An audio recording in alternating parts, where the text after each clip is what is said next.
धारीवाल जी के बदतमीजीपूर्ण आरोपों से कोई फर्क पड़ने वाला नहीं है और उनका करैक्टर भी देखा है।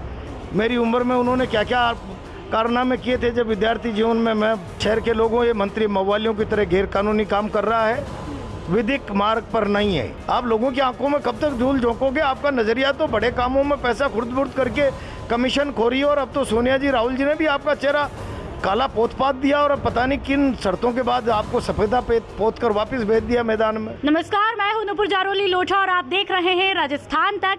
राजस्थान तक के खास चुनावी सफर में आज हम आ पहुंचे हैं कोटा, जहां पर 2 बार के विधायक रहे दिग्गज नेता प्रहलाद गुंजल से हम मुलाकात कर रहे हैं और चुनावी चर्चा हम कर रहे हैं।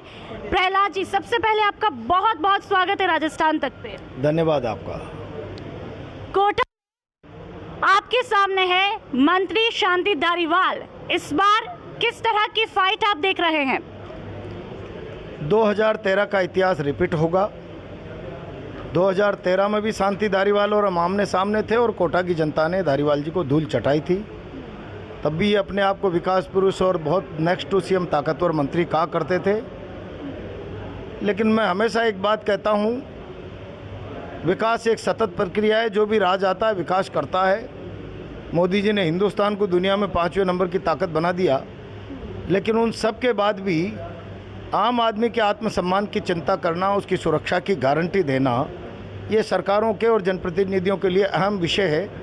और जब इस विषय में शांति धारीवाल जी के करैक्टर का नापतोल होता है तो वो बड़ा अद्भुत दृश्य होता है। और ये तो आप स्वयं लोगों ने देखा होगा, विधानसभा में एक बार नहीं 2-2 बार महिलाओं के बारे में किस प्रकार की बदतमीजीपूर्ण टिप्पणी करते हैं। महिला अत्याचारों पर चर्चा करते समय वो बलात्कारियों को, दरिंदों को मर्दानगी का सर्टिफिकेट देने का दुस्साहस सदन के अंदर कर लेते हैं। और जिन वीरांगनाओं का भारत ऋणी महसूस करता है कि बहन तेरा मांग का सुहाग उजड़ गया, उसके बूते भारत का लोकतंत्र सुरक्षित है, भारत सुरक्षित है, कर्जदार समझकर पूरे भारत का अदब से सिर झुकता है, उन वीरांगनाओं के बारे में विधानसभा में टिप्पणी करते हैं मंत्री धारीवाल जी, तो नाते भाग जाती है। बिल्कुल। साथ ही जब मैं ग्राउंड की ज़मीनी हकीकत की पड़ताल कर रही थी तो कुछ लोगों का कहना है कि विकास काफ़ी कुछ हुआ है कोटा में। कौन सा विकास? वो चंद उनके लोग जो कांग्रेस नेचर के हैं वो उस विकास की चर्चा करते हैं। विकास के नाम पर शहर का सत्यानाश कर दिया। आप ही के राजस्थान चैनल पे मेरा इंटरव्यू आप देखिए ना उसको। मुख्यमंत्री कहते हैं हम कोटा की तरह राजस्थान के अन्य शहरों को भी रेड लाइट फ्री बनाएंगे। आपने चौराहे ख़त्म कर दिए भाई। इस शहर के जो 2 महत्वपूर्ण चौराहे, अंटागढ़ और एरोड्राम चौराहे, आपने तिराहे बना दिए। आप जाइए ना, आप अभी जयपुर से अगर पधारे हैं तो अंटागढ़ और एरोड्राम पर चारों दिशाओं में से आइए और दक्षिण में मुड़ के बता दीजिए। किसी भी दिशा से आइए आप, पूर्व, पश्चिम, उत्तर, दक्षिण, और दाहिने हाथ की तरफ मुड़कर बता दीजिए। आपने रेड लाइट फ्री के नाम पर एक चौराहा तिराहे में बदल दिया और 3-3 चौराहे दूसरे खड़े कर दिए जो एक्सीडेंटल जोन हो गए।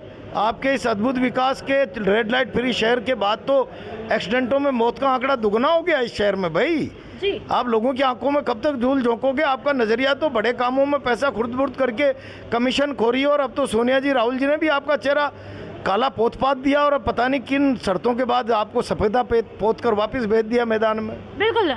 साथ ही टिकट वितरण की जब बात होती है तो कुछ लोगों का कहना है कि बीजेपी ने जब अपने पत्ते खोले तो कोटा उत्तर में सामने प्रहलाद गुंजल थे। इसी वजह से कांग्रेस ने अपने पत्ते लेट खोले और फिर से धारीवाल पर दाव खेला है। देखिए, कांग्रेस पार्टी ने धारीवाल जी को चुनाव लड़ाकर नैतिकता के सारे पैमाने खूंटी पर टांग दिए। एक बार तो कांग्रेस का आलाकमान कहता है कि ये महाभ्रष्ट व्यक्ति है, सोनिया गांधी जी बोलती हैं, फिर मुख्यमंत्री दलील देते हैं, सफाई देते हैं, तो राहुल गांधी कहते हैं नहीं नहीं, भारत जोड़ो यात्रा में तो मुझे एक कांग्रेसी ने कहा कि ये सबसे भ्रष्ट है। इतनी कालिक पोतने के बाद और बोला रोक दीजिए धारीवाल के टिकट को और इसके परिवार को। फिर किन शर्तों पर, किन मजबूरियों में वापस भेज दिया। मैं समझता हूं कि कांग्रेस ने सारे नैतिकता के पैमाने खूंटी पर टांग दिए। कांग्रेस की नैतिकता खूंटी पर टक सकती है कोटा की जनता की, जिसने 5 साल धारीवाल के व्यवहार से जिल्लत भुगती है। जिन्होंने सत्ता में बैठाया वो अपमानित होकर घर के दरवाजे पर 4-4 घंटे पानी, सर्दी, गर्मी, बरसात, धूप में खड़ा रहता है। बैठने की व्यवस्था नहीं है। आदमी जिल्लत महसूस करता है कि मेरे वोट की कीमत ये है कि मेरा अपमान हो रहा है, मेरी जिल्लत हो रही है, मेरी बहन बेटियों की इज्जत का मजाक उड़ाया जा रहा है और विकास के नाम पर भ्रष्टाचार हो रहा है। मैं समझता हूँ कि आदमी आत्मसम्मान की चिंता सबसे पहले करता है। गरीब का भी अपना एक आत्मसम्मान होता है, आम आदमी का। और जब इस बारे में मूल्यांकन करेंगे तो ठीक है, आप मूल्यांकन कर लीजिए। नहीं होगा तो कोटा की जनता तो 25 को करने जा ही रही है फैसला।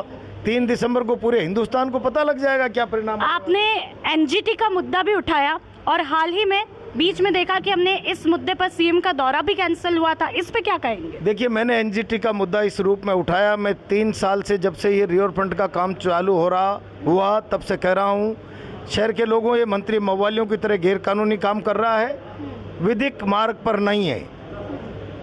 किसी भी नदी में रिवर फ्रंट बनाने के लिए सुप्रीम कोर्ट की गाइडलाइन है। National environment engineering research institute NEERI Bharat सरकार आपकी फिजिबिलिटी चेक करेगी, ओके करेगी, उसके बाद फिर आप प्रोसीजर को आगे बढ़ाएंगे और उसमें भी तमाम औपचारिकताएं एनओसी से लेकर एनवायरमेंट से लेकर इरिगेशन से लेकर जो भी है, नदी की वेटलैंड की भौगोलिक सिचुएशन को बदलने से लेकर सारी औपचारिकताएं पूरी करेंगे। ये हम भी करना चाहते थे। रिवर फ्रंट मेरा ही प्रोजेक्ट था। मथुराधीश कॉरिडोर के साथ जोड़कर, चूंकि पुष्टि मार्गीय संप्रदाय की प्रथम पीठ कोटा नंदग्राम में 500 सालों से 300 सालों से वो हम औपचारिकताएं पूरी नहीं कर पाए। इन्होंने आके मवालियों की तरह काम कर दिया। अब कर दिया और मुख्यमंत्री आने लगे तो मैंने तो इतना ही कहा, मुख्यमंत्री जी ऐसे मवालियों की तरह एक छोटा सा काम आपने अन्ना सागर में किया 7 वंडर का। अब वो वेटलैंड में सुप्रीम कोर्ट के और राजस्थान हाईकोर्ट के निर्णय का वायलेशन था तो एनजीटी उसको तोड़ रही है। आपने संविधान के प्रति निष्ठा और विधि के पालन की शपथ ली है। ये हाईकोर्ट, सुप्रीम कोर्ट के सारे फैसले हैं और भारत सरकार की गाइडलाइन है। आप जरा इस विधि विरुद्ध काम का उद्घाटन न करें तो ये बता दें कि अन्ना सागर की तरह कल इसको तोड़ने का आदेश हो गया तो ये 1,500 करोड़ की रिकवरी किससे होगी?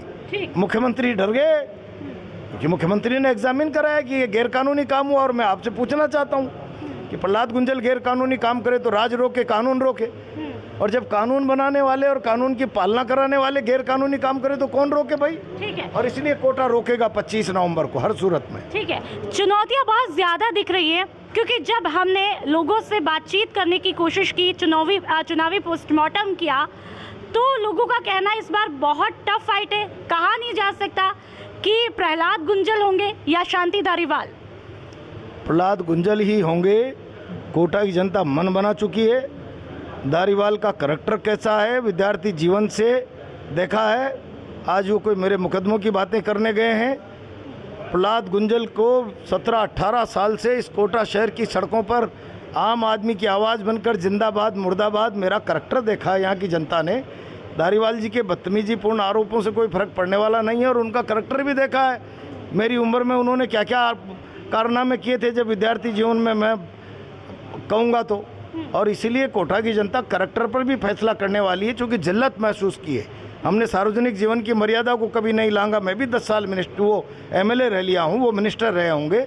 और एमएलए रहते हुए लोकतंत्र में जो सबसे बड़ा अंकुश सरकारों पे जनभीति हथियार है, हमने जनता का भय अदब मानकर काम किया। वो तो जनता को नौकर बनाकर काम करते हैं भाई।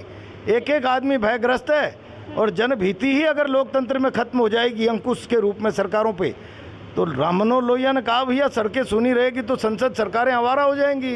ठीक है। 2013 में आप विधायक रहे और 2018 में धारीवाल जी आए, तो आप अब तक की तस्वीर को कैसे देखते हैं आपकी राजनीति के लिहाज से?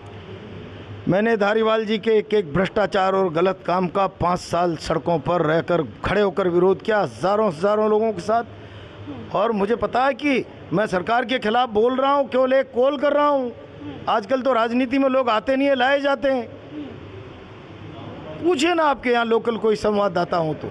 मैं शाम को कॉल करता हूँ, कल इस बेईमानी के खिलाफ हमको सड़कों पर आना, तो हजारों लोग आते हैं। वो हजारों लोग इसलिए आते हैं कि उन्हें बेईमानी दिखती है, उनको लगता है बोला जाना चाहिए। और बेईमानी नहीं हो तो फिर क्यों आएंगे भाई लोग? और इसीलिए एक बार नहीं दर्जनों बार। और अभी तो हमने 2 जुलाई को इस सरकार को उखाड़कर फेंकने की महारैली की, तो आज तक राजस्थान के इतिहास में 5 साल में उससे बड़ी रैली हुई नहीं जो कोटा में हुई है 2 जुलाई को।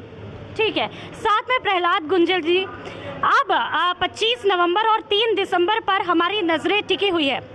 बीजेपी यदि आती है तो नेता कौन होगा, ये अभी से सियासी गलियारों में सवाल चर्चाओं में है। ये तो केंद्रीय आला कमान तय करेगा या विधायक दल तय करेगा जो प्रक्रिया है। ये प्रहलाद गुंजल थोड़ी इस पे बयान देने के लिए अधिकृत है। लेकिन जनता पूछ रही है, बीजेपी बिना दूल्हे की बारात, बहुत सारे लोग जो है सहरे का सपना संजोए हुए हैं। बिना दूल्हे की बारात नहीं है।